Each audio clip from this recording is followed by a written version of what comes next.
Hello, hello. How are you? I hope you're doing well. Yes. So in this one, we're going over shape and understanding shape as it applies to your drawings. I've been thinking a lot about it, and one of the reasons why I wanted to do this video for you guys is because in my drawing tutorials, I know I cover a lot. There's a lot of information to digest in a short amount of time, and when it comes to my outlines, I more or less just kind of skim over them. I don't spend a lot of time on them. So basically the big thing that you need to know going into this video is that shape is your outline. By definition, that's what it is. There are two basic approaches. I'm gonna be doing a nice lesson for you guys so you understand what each is, and then we're going to compare and contrast each so that you understand the key differences of each approach. And then I'm going to do a nice demo and show you guys what it looks like on paper. And that's it. Hopefully you'll be able to walk away from this video with a more thorough understanding of how to best lay out your outlines moving forward. So, having said that, let's get excited.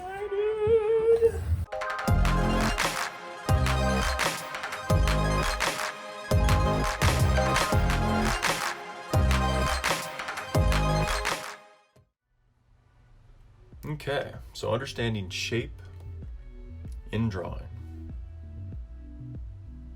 Okay, now, so to start, it's important to understand that shape is one of the 7 principles of art and design. It goes shape, line, color, value, form, texture, and space.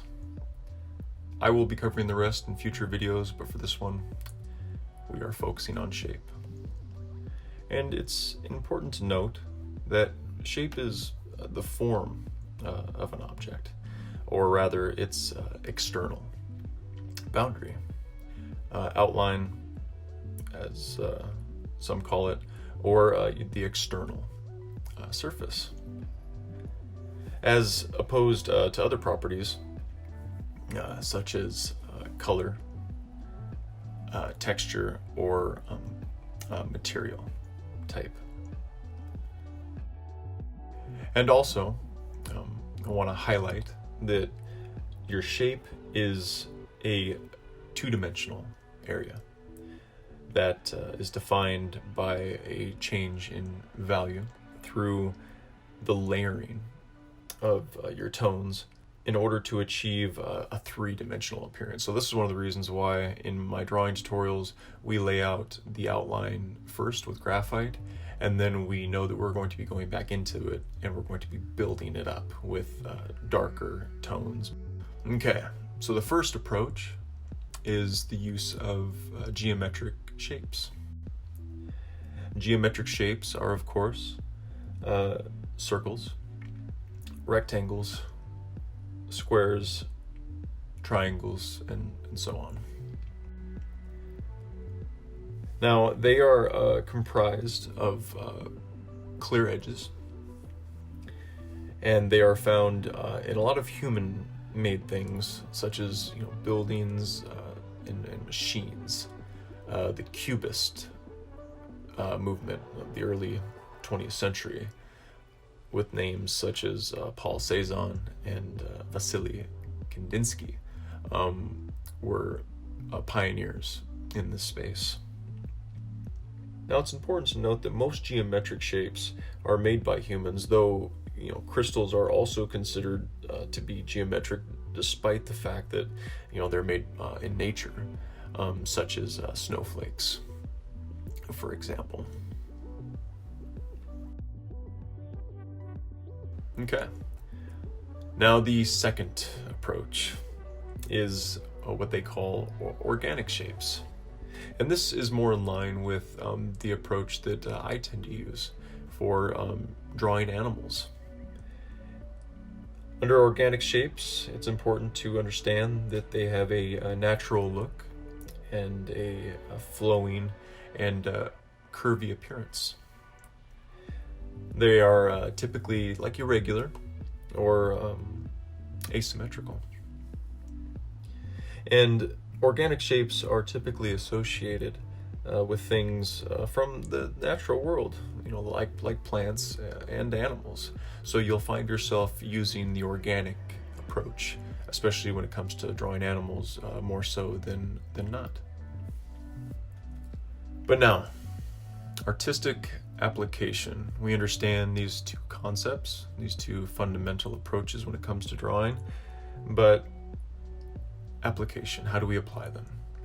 So, when attempting to create a piece that looks natural, it has that flow, it's soft, or it's very calming, organic shapes are generally the shapes of choice. If you've been following this channel for a while now, you know that I don't tend to use geometric shapes much at all. But if you're just starting out, geometric shapes can definitely help you get that realistic outline that's in proportion with, say, a reference photo if you're using a reference, and I'll show you how to do that in this demo. But it's also important to note here that when you're attempting to create a sense of, like, let's say, chaos or anger, rigidity, geometric shapes may also be used to create a very abstract interpretation, if you will, of things that would normally be depicted as organic shapes. In the wake of abstract art, geometric shapes, even if you're drawing something that's organic in nature, tends to give it that aesthetic. Okay, so here what we're going to be drawing, I'm going to be drawing a hand and a wrist, and I'm going to use the geometric approach to show you how you can iron out and nail your proportions right off the bat versus doing an organic approach.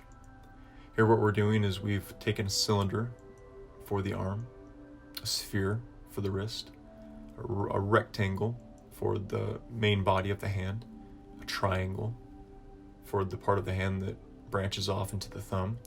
We've used spheres for the main joints where the fingers are branching off of the main body of the hand.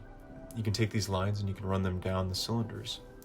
As you can see, we're breaking apart the fingers as we go towards the fingertip, getting skinnier and skinnier. And this approach, even though it's geometric, is helping us to identify that organic shape.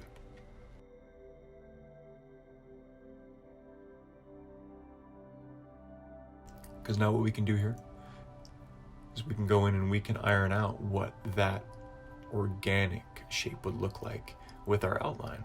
So this is a way that you can use both approaches in tandem with each other. And hopefully you'll be able to see a benefit, especially if you're new to drawing, let's say, and you're having problems with your proportions. So this is the two in union with each other. And then eventually, as you continue to draw, you will be able to bust out the shape, the organic shape rather, of any reference image. It just takes time, it takes patience, and just like anything in life, just repetition. The habituation of it will build your skill set. And before you know it, you'll be able to look at a reference photo or, say, a client, any kind of subject matter, and you'll be able to bust out the organic shape of that image, and you won't even really have to think about it. It's very easy to forget that when you have artists that have been drawing for a long time, let's say maybe they're a lot older than you are, they've done a lot of drawings in their time, and because of that, they're able to do things that look very simple, even though they're not. So if you're just starting out and you're struggling a little bit to nail your shape when it comes to your reference photos, definitely give this approach a try. I bet you it'll help.